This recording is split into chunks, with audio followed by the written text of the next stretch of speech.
Good morning, and welcome to the city of Aurora. It is our distinct honor to host two State of Illinois bill signing ceremonies today here in Aurora, including this one for House Bill 562, appropriately being held here at the Aurora Police Department headquarters. Thank you to Governor Pritzker, Attorney General Raoul, Speaker Welsh, Senator Kohler, and all the members of the General Assembly who are present, the dignitaries from throughout the state, and to those who have sacrificed to make this bill a reality. On behalf of the Aurora City Council, many of whom are present today, the Aurora Police Department and Chief Zieman, who you will hear from shortly, and all of the people of Aurora and beyond whose lives were forever changed 899 days ago. It was on that day, February 15th, 2019, that Governor Pritzker, Chief Zieman, and I stood shoulder to shoulder in this very room that we stand in today, literally hours after the Henry Pratt tragedy that shook us to the core. On that fateful day, a murderer armed with a gun and a revoked FOID card injured 5 of our Aurora police officers and took the lives of 5 innocent human beings: Russell Byer, Vincente Juarez, Clayton Parks, Josh Pinkert, and Trevor Warner. Let us have a moment of silence in their memory.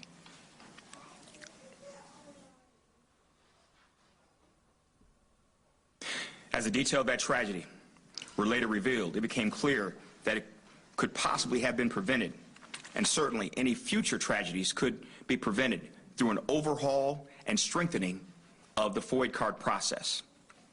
We return here today, 2.5 years later, with more than a commitment to do just that. We return with new laws and procedures to not only prevent future tragedies, but laws that will also hopefully let the families of these 5 gentlemen who lost their lives, let them know that they will never be forgotten. Thank you to the stalwart voices of those in this room who took up the mantle of leadership for this worthy cause, including Abby Parks, the widow of Clayton Parks, who is here today with us. Ma'am, thank you for your strength and courage. We also have with us today the parents of Trevor, Tom Warner, and Bonnie Rich. Thank you both for being with us today. Thank you to the bold legislators who made this decisive action, dotted the I's and crossed the T's, and crossed the aisle to make House Bill 562 reality. And thank you, Governor Pritzker. Governor, you stood with us on a dark day in Aurora, and we appreciate you returning to stand with us today in this full circle moment. Ladies and gentlemen, please join me in welcoming Governor Jb Pritzker.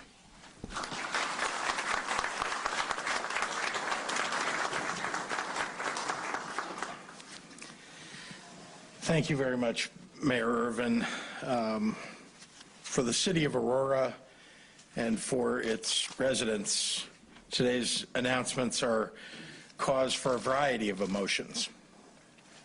I'm grateful for the mayor's leadership through all of it. And on that note, I also want to recognize the quiet strength of every member of the Aurora Police Department.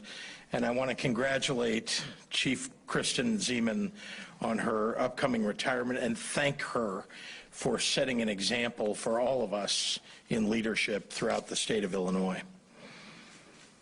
On behalf of the state of Illinois, I want to say that this is a day that's been long in coming. Nearly 2.5 years ago, Aurora joined the heartbreaking, ever-growing list of communities that have been devastated by a mass shooting. In the space of one afternoon, the families of the victims saw life as they knew it torn apart, never again to be made whole. Please know that our state will always stand with you, and it's my hope that today we can all do right by the memories of those who were loved and lost. No law can change the past or give back a life. Indeed, I wish we didn't live in a world where lives could be so thoughtlessly and easily stolen in the first place. But today, Illinois is putting policy into force that will save lives. Let me first thank the members of the General Assembly on both sides of the aisle. That includes Leader Dave Kaler, Leader Jay Hoffman, Speaker Chris Welch, Senator Ram Villavalum, Representative Maura Hirschauer. We have members on both sides of the aisle representing here, and it's extraordinarily important to recognize that unity.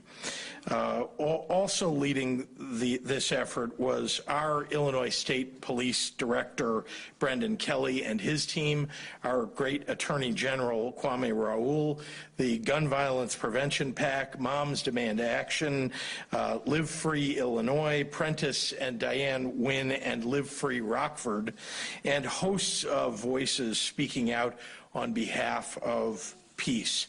I failed to mention Representative Wheeler. Keith has been a champion here as well and helped bring others of his colleagues along to support this bill. The bill that I signed today delivers to Illinoisans everywhere the most comprehensive reform to our state firearms laws in over a generation. Let me repeat that, because it's important. This bill is the most comprehensive reform to our state firearms laws in over a generation. That begins with requiring lawmakers on both sides of the aisle came together to shape this law, steeped in a common sense commitment to safety. That begins with requiring universal background checks on all gun sales in Illinois.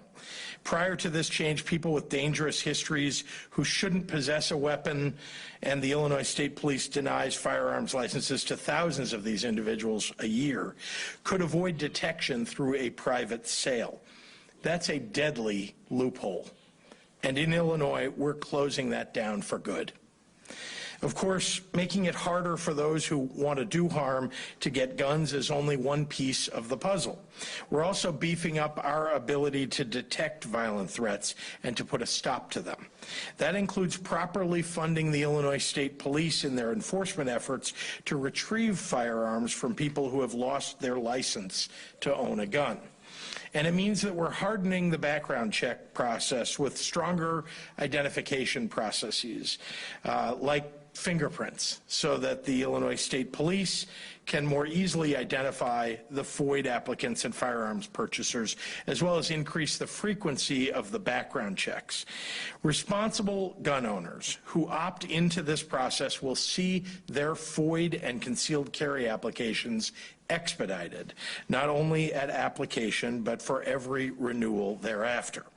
Crucially, we're also formalizing in law some of the preventative actions that the Illinois State Police has taken under Director Brendan Kelly's leadership so that they don't fall to the wayside in future administrations.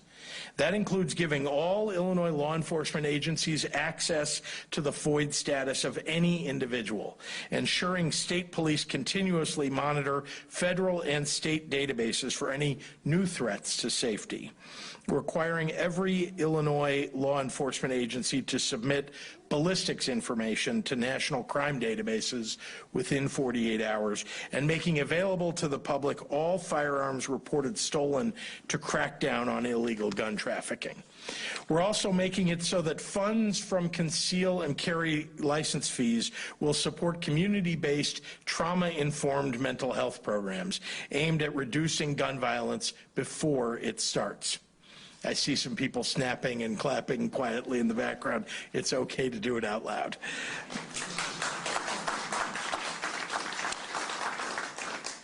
As we do all of these things to make Illinois safer, we're also taking action to ensure responsible gun owners aren't held back by an antiquated licensing system, which hasn't seen significant updates since its founding more than 50 years ago. So we're streamlining our FOID application process with new electronic options, creating a combined FOID and concealed carry license, and opening up a bipartisan appeals board for those who feel they were wrongly denied a license. In short, In an America where gun violence has become a scourge to so many neighborhoods, Illinois is taking a common sense approach to reform, and we're doing so with votes from both sides of the aisle. I pray, and I really do pray, that not a day too soon, the nation will follow Illinois' lead. With that, I'd like to hand over the podium to a champion, true champion for justice, someone who's been at the forefront of this and so many fights that have mattered, not just on gun safety, but so many issues surrounding justice in our state, and that's our Attorney General, Kwame Raoul. Kwame?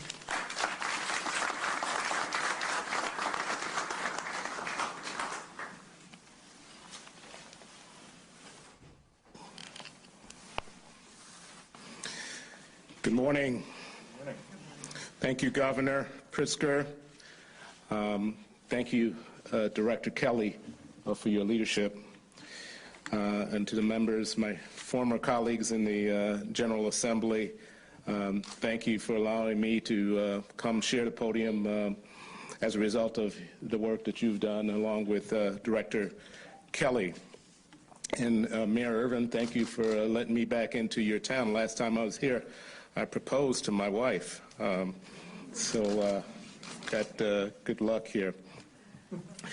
To my colleagues in the General Assembly, I recall years ago when I was in the Senate working on gun legislation that would allow for FOID verification and reporting of lost and stolen weapons, but we knew that back then we had a long, long way to go.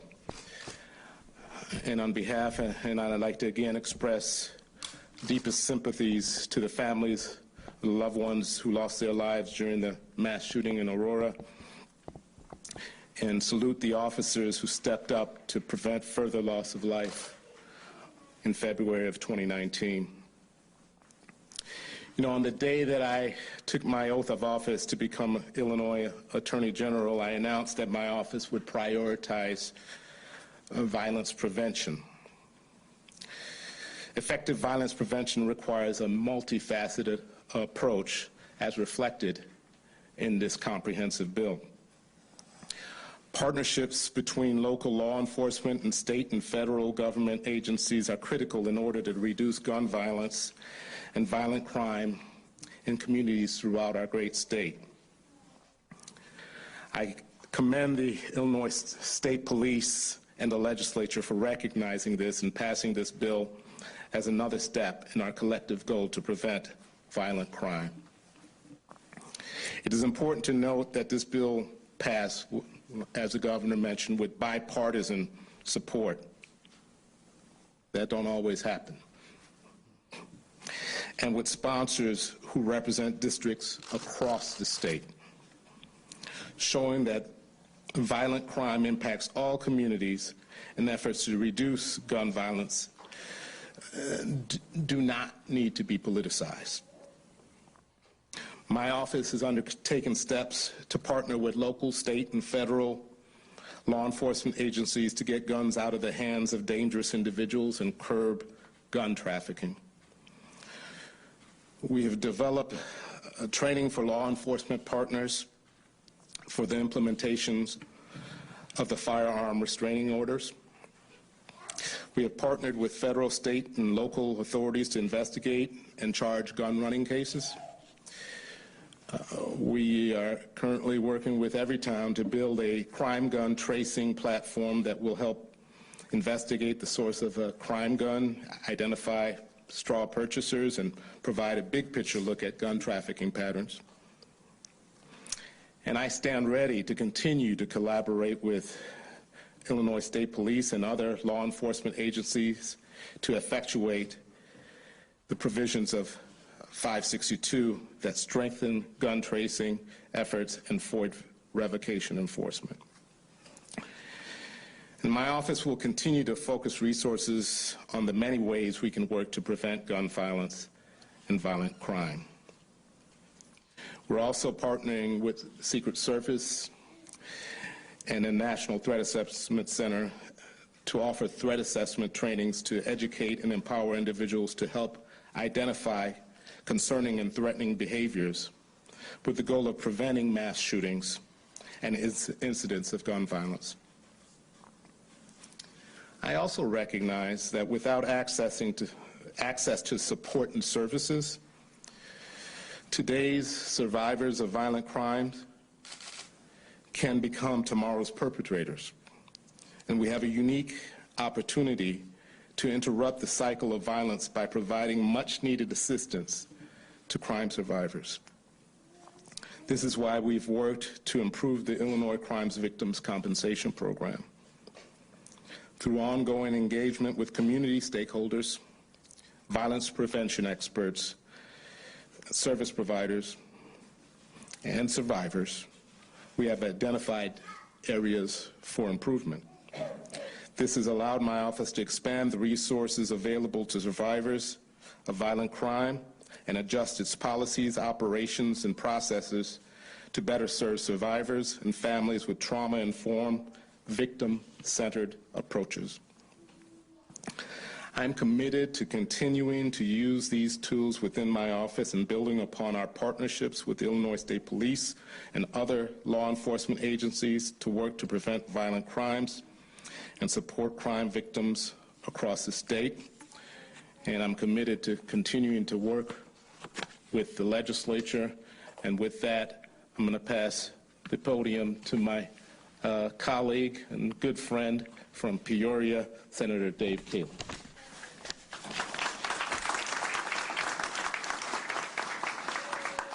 Thank you, Attorney General. Governor, Mr. Speaker, this is an important piece of legislation. First of all, let me express my sympathies to the families that were affected by the tragedy here in Aurora many months ago.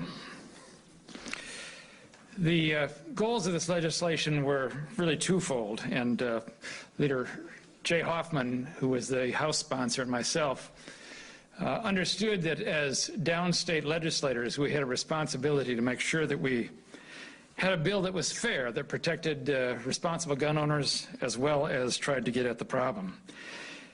And so the two goals really that we set out to achieve were, number one, to streamline the FOID process for gun owners so that they would be able to have their FOID cards or applications processed in a timely way. And the governor mentioned some of the processes that are going to take place in this new bill. Secondly, we wanted to enable the Illinois State Police to put the focus on background checks and making sure that people who shouldn't have guns, in fact, don't have guns. And as a responsible gun owner myself, I want to make sure that that FOID renewal process is fair and timely. We owe that to our citizens. But I think something that we can agree on as a common interest is that we need to make sure that our communities are safer. Whether it be rural or urban, upstate or downstate, our communities have to be made safer. And I want to thank a couple of people who really helped to make this all possible. Leader Jay Hoffman in the House, who sponsored the bill in the House, and to all the members of the House on both sides of the aisle that supported that, to the members of the Senate on both sides of the aisle. Senator Ram Valivalam, who his teamwork with me was just, I think, very important in terms of making sure that people understood that this was a bill in which we were all coming together on. This is a bill in which we were really seeking to have compromise. And to Director Kelly and his staff, who just did an incredible job. And the one thing that really stands out as just incredibly impressive, Director Kelly, is that your ability to listen and to empathize and to then translate that into some meaningful legislation. Governor, thank you for being here today to sign this. It's very much a pleasure, and I'm very proud to introduce the next speaker, Speaker of the House, Chris Welch.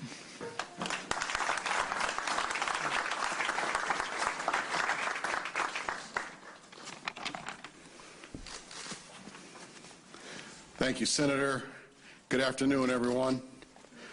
You know, words cannot express how proud I am to be standing here today with my colleagues in the General Assembly on both sides of the aisle to witness our governor sign this momentous legislation.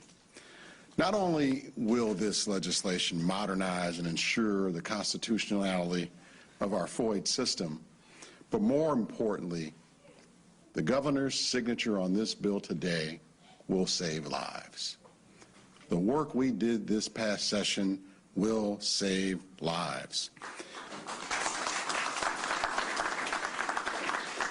It is definitely not lost on me where we are standing here today.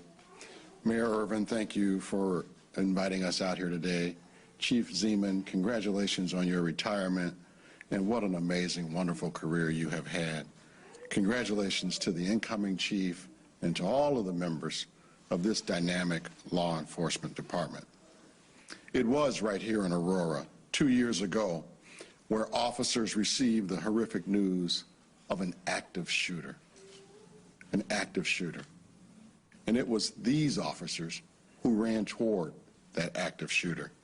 A terrifying scene to protect innocent lives from a very dangerous individual. An individual who would not have been able to have a gun because his FOID card had been revoked. He never should have had a gun. Because he did, 5 souls were lost that day, 6 if you include the shooter, and more were injured. 5 of them were our valiant police officers. We have to thank them each and every day for being the people who would run toward danger and not away from it. So thank you, Aurora Law Enforcement.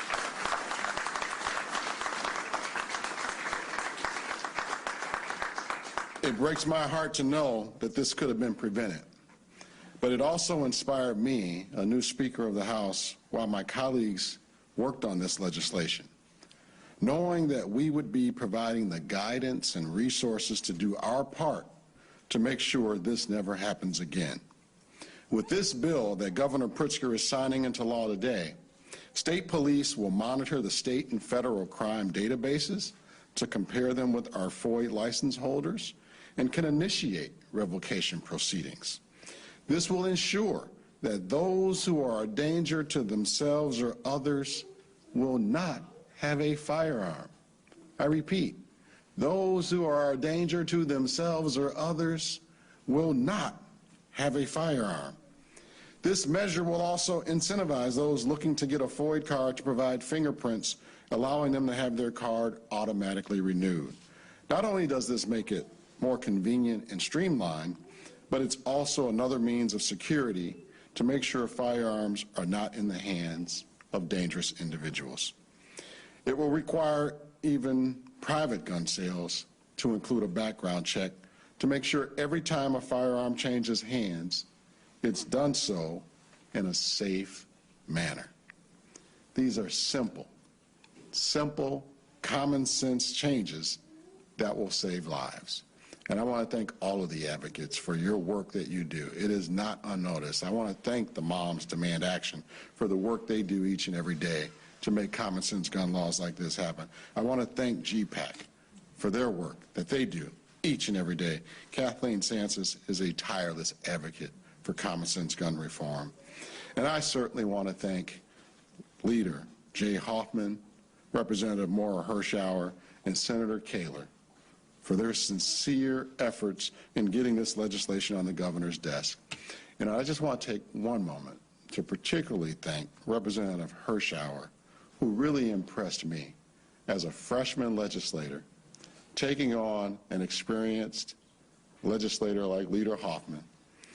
She was a mom on a mission, committed to making this day happen, and I want to make sure we give credit where credit is due.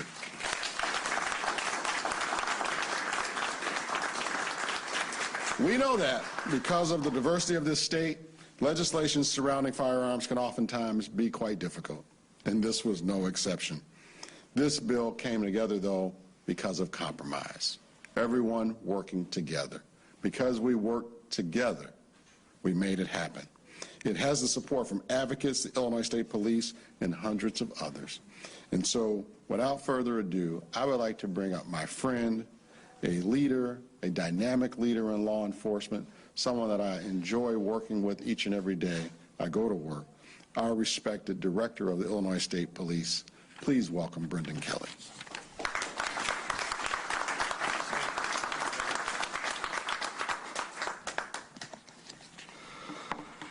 Thank you, Mr. Speaker. Governor, the Illinois State Police, in addition to other duties, were responsible for the forensic processing of the crime scene at the Henry Pratt shooting. I will never forget those images, nor will I ever forget the look in the eyes of the officers of the Aurora PD who will forever live with the scars of that day. Nor can any of us forget the weaknesses in the firearms safety system that were exposed. The Illinois State Police acted and has since conducted more than 450 firearms enforcement details, with over 1,300 prohibited persons placed directly in compliance and over 10,000 firearms dispositions accounted for. And when the pandemic and civil unrest of 2020 led to a massive surge in FOID applications on top of this antiquated renewal process, the brokenness of these statutes were even more apparent. And like so many things that were neglected for decades, you directed us, Governor, to rebuild it and to make it better, to lead the charge in making it first and foremost about the safety of our people. With your stable budgeting, additional staff, and investments in technology, and the hard work of ISP firearms analysts, the new FOID card backlog has been reduced by over 50% since its peak, but we know the law itself has needed to come into the 21st century.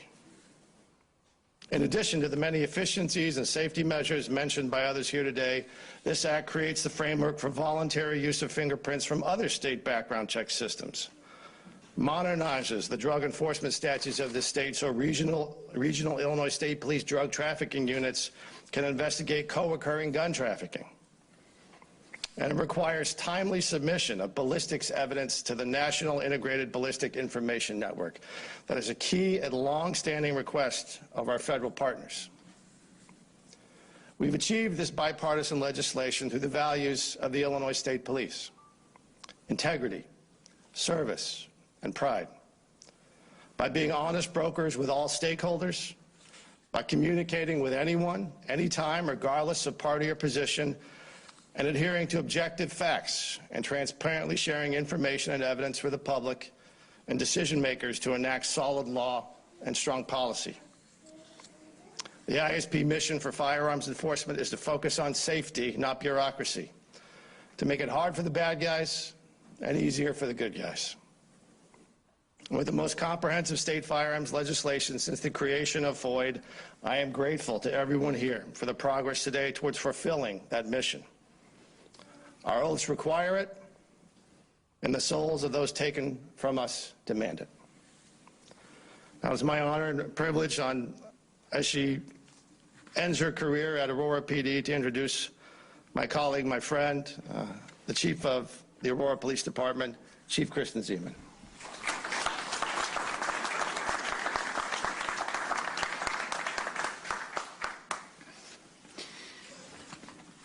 Thank you, Director Kelly.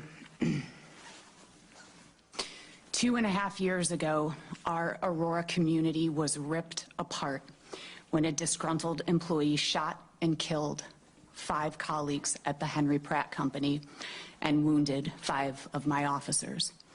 Those officers saved lives that day as the shooter took aim and one by one shot them as they were attempting to stop him from harming anyone else.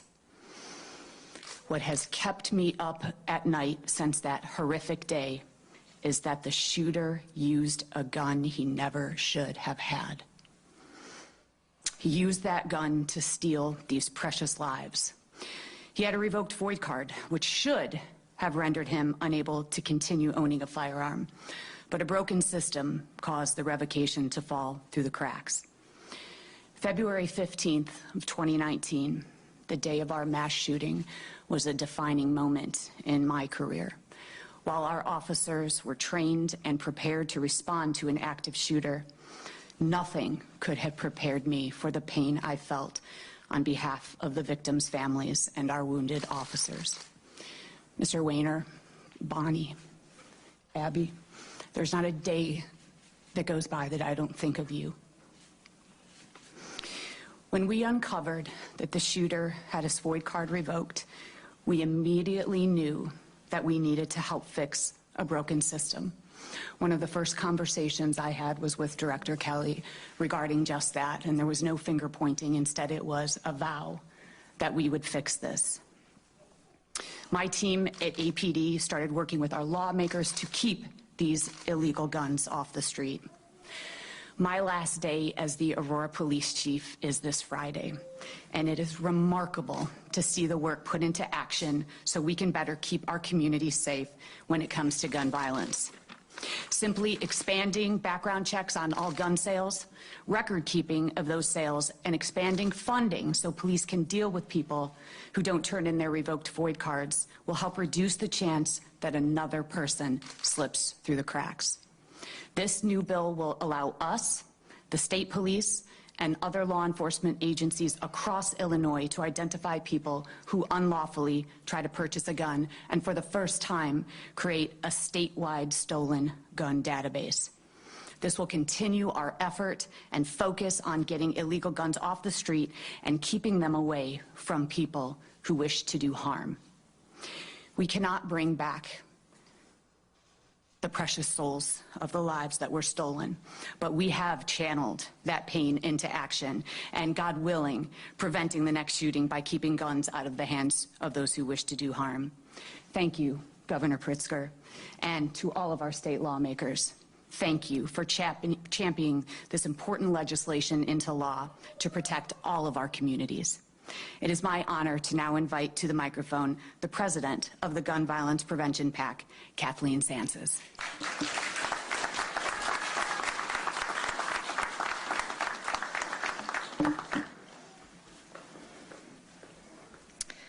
Thank you, Chief.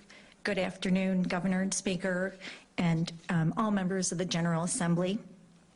Today, we are here to honor survivors and victims with action. Thank you for being here. After 2 years of advocacy work supported by tens of thousands of Illinois residents who believe our one job is to keep our communities safe from gun violence, I would like to acknowledge my colleagues, most notably John Gruber, who runs our advocacy program, Dahlia Rodriguez, Simone Gann, and I'm fortunate to have my daughter here today, Lily Mahalik. A special thank you to the over 200 organizations of the Illinois Gun Violence Prevention Coalition, including Everytown for Gun Safety, Giffords, Brady United, the Coalition to Stop Gun Violence, Lurie Children's Hospital, the Heartland Alliance, and 2 local members who are with us today, Reverend Sierra Bates Chamberlain from Live Free, Illinois, and Valerie Samutis, organizing manager for Moms Demand Action in Illinois and Indiana. And finally, Tom Vandenberg, founder of GPAC, and currently serving as interim president and CEO of UCAN. We are stronger when we stand united to fight gun violence. All the elected officials and the directors standing behind me, in fact, all 115 lawmakers who voted yes on this historic legislation, thank you. Governor Pritzker, who I've stood now twice to sign a major piece of life-saving legislation, thank you. We are also joined here today by survivors of gun violence. It is due to their tragedy and their bravery that we are gathered today. We have the 6 survivors who were lost here in Aurora, and also with us today, Delphine Cherry, Valerie Samutis, Tom Vandenberg, and we're honoring Prentice and Diane Wynn. From the bottom of my heart to all the survivors and victims, thank you. 2 years ago, GPAC started bringing together many of the people in this room. Our goal was to stop the flow of illegal guns into our communities and fix the major loophole in our gun laws that led to the Henry Pratt shooting. But as we organized to fix the FOID and block illegal gun ownership, our coalition grew. Every day, gun violence survivors join together with mass shooting survivors to amplify our voice. We even managed to bring law-abiding gun owners into the fold. Powered by their courage, we set out to tackle the many ways that gun violence destroys our states, in particular, Black and brown communities. We organized to enact universal background checks. We fought for greater mental health investments for impacted communities. We demanded that we change our laws to require the Illinois State Police to remove guns from revoked FOID card holders. We worked to create a stolen gun database, and we fought for expanded fingerprinting of FOID card applicants.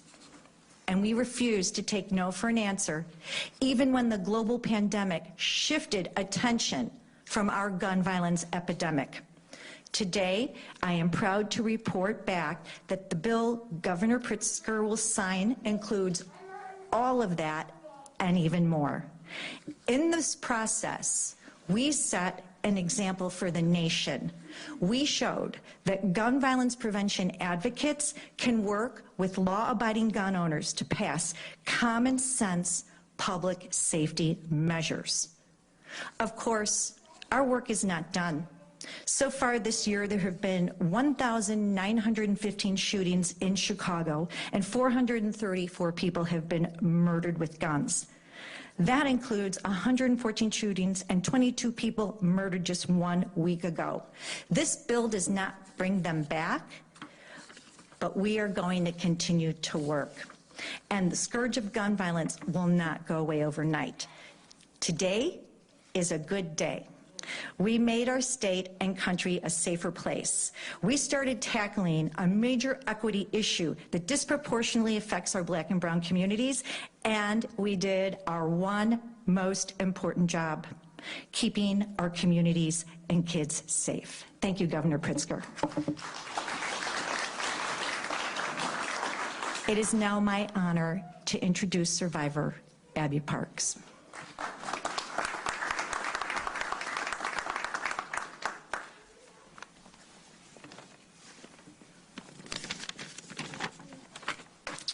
Thank you, Kathleen.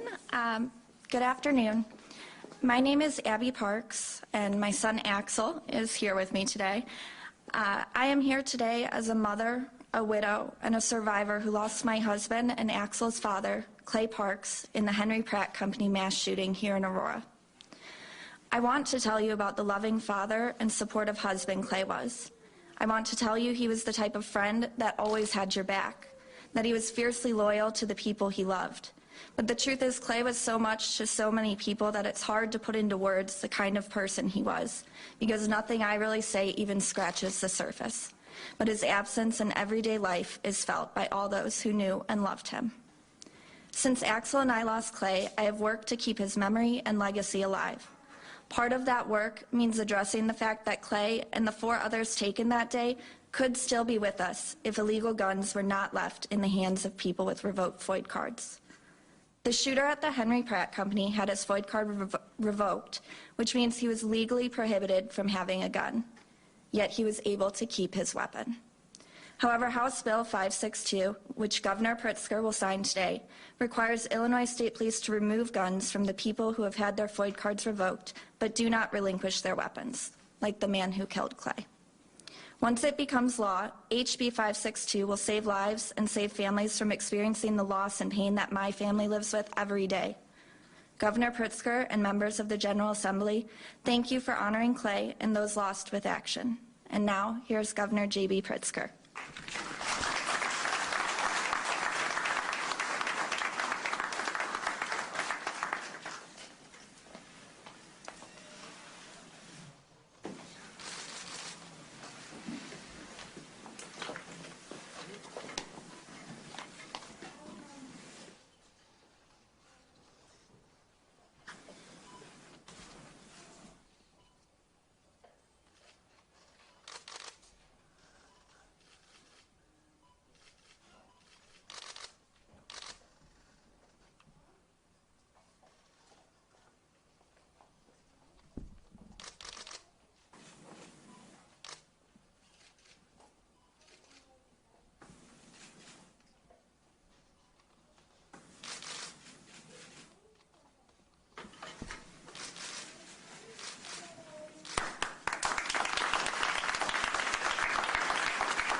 Maybe the Bill's major sponsor should hold this up for a picture.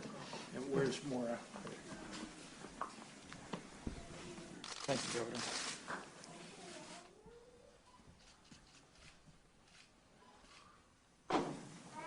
Great, thank you.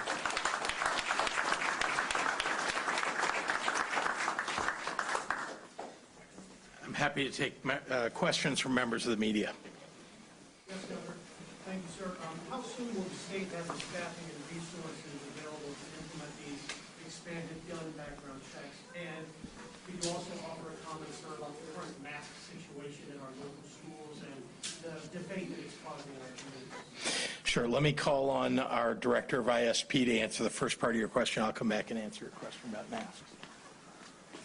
I'll let the governor answer the mask question, but I can try to answer the question about staffing. We've already begun, as a result of the stability and the recent budgets that have been passed, been able to have an actual hiring plan and build out the staffing that's necessary in the State Police Firearms Services Bureau.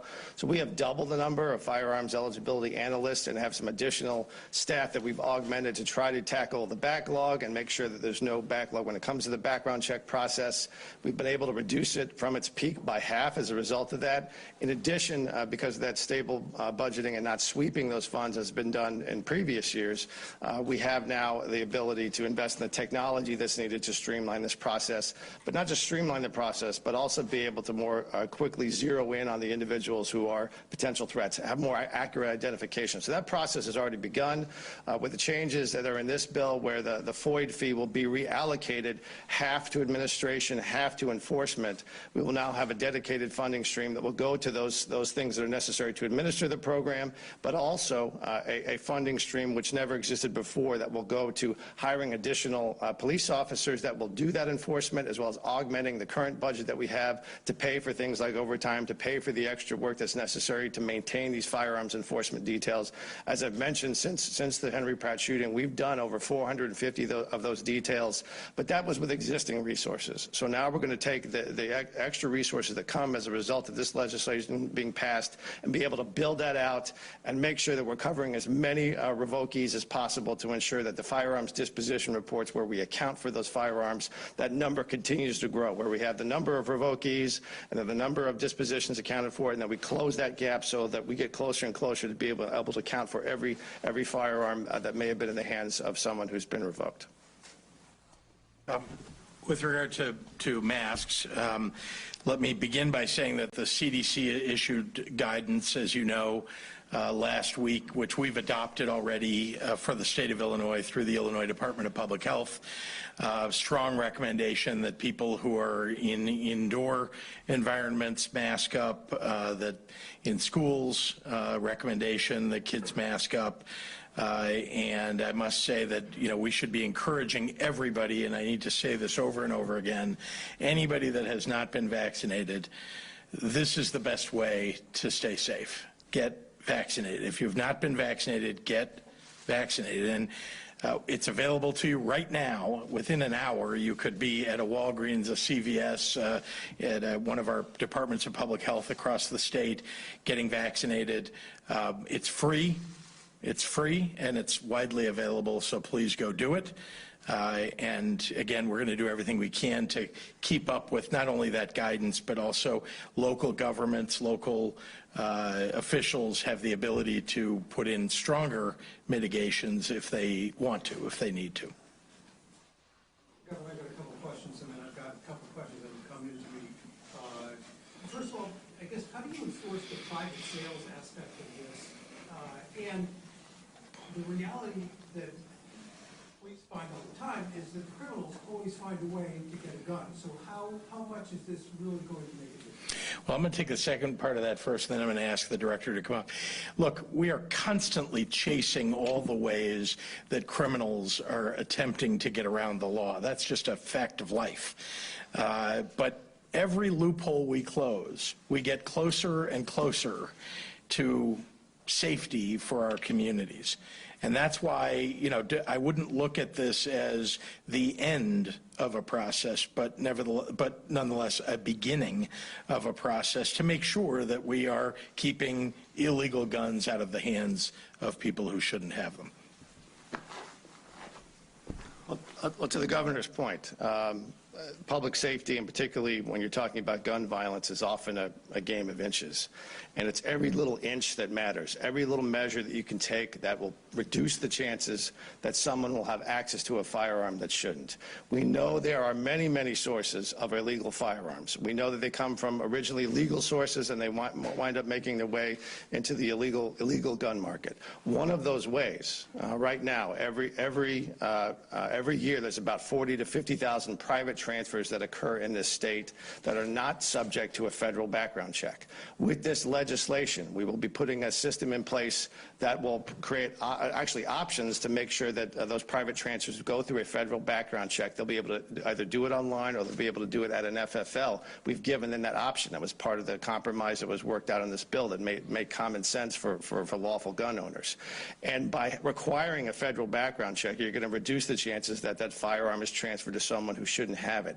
In addition, there are additional record-keeping requirements. So when law enforcement comes across a firearm that is seized in the course of illegal conduct or illegal use of a firearm, then we can see what the record process, the record retention process that's in place will help us to be able to see who's the last person that had it legally, where did it come from before. That's all part of a web that's necessary to fight gun trafficking. So this is one of those measures. Is it a panacea? Is it a fix-all? No, but every little thing that we can do, every little loophole we can close, every inch that we can gain in public safety, it all adds up to be able to reduce the chances that someone's going to be killed by a firearm. Bill, if you can step there for another question, if you could explain how the electronic combined firearm card would work. Yes, so right now we have two statutory situations where, at least before this legislation was passed and signed today, where you have a FOID card that's under the FOID statute and a concealed carry license. That was a result of a court decision that required this state to put a concealed carry license process in place. Now, those are two different licenses, but many of the background check processes actually are redundant and they overlap. So by combining the FOID and CCL for individuals who have a concealed carry license card, instead of carrying around two cards that have two different processes and two different fees, we'll be able to combine those into a single thing. That's good not just for them, for those lawful gun owners in terms of a convenience, but it's also good for us. That means that's less paperwork, less bureaucracy, less effort we have to put into someone we know has already been validated through either one of those processes by combining them into a single thing. That'll help us to concentrate again on people who are threats to public safety instead of a bureaucratic work that doesn't really add much to the public safety equation. Can we let's get one back here. You got a question? Oh, I was going to ask about private gun sales to the ISP director. Will private gun sales then be subject to the same rules, regs as commercial gun sales as far as waiting periods, et cetera? So the current, before the legislation was passed, private transfers, the only requirement was that someone had to go online and look to see if the person they were giving the card to had a valid FOID card. But that, again, did not cover all the federal requirements that exist when someone goes in to purchase a firearm at a federally licensed firearm dealer. What this process does, and with the changes in this legislation, will mirror now those federal requirements. In terms of the waiting time and that process, that is a little more complicated, but in essence, is what we've made sure that this chunk of sales and transfers that occurs on a regular basis will now have that same imprimatur, will now have that same look of the person who's receiving the firearm to make sure that there's nothing in the federal system as well. That is the essence of a universal background check by putting this process in place. And we have time for one more. Governor, if I could just, on the political side of things, some GOP critics say this was kind of just a gateway to mandating fingerprints and assault on Second Amendment rights. Can you respond to that? This is compromise legislation that had bipartisan support. So I know there are people who may have more extreme view of what should or shouldn't happen, perhaps on both sides of the aisle. What I know is that people came together in the middle to try to find the right way forward. And I'm actually very proud of the fact that a number of people, including Representative Wheeler and others, worked hard on this bill. And again, it isn't everything that gun safety advocates wanted. It isn't everything that those who are, support the Illinois State Rifle Association and other organizations wanted. But this was the right way forward. And again, progress has been made. And I think everybody that was on this bill, that was part of this effort, including Representative Costa Howard, who I forgot to recognize here, everybody that was on this bill felt like maybe it wasn't perfect, and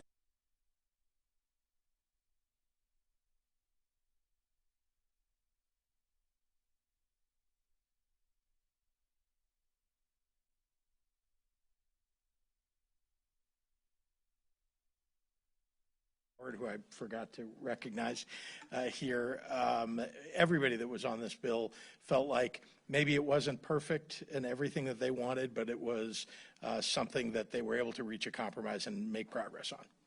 Thank you. Thanks, everyone.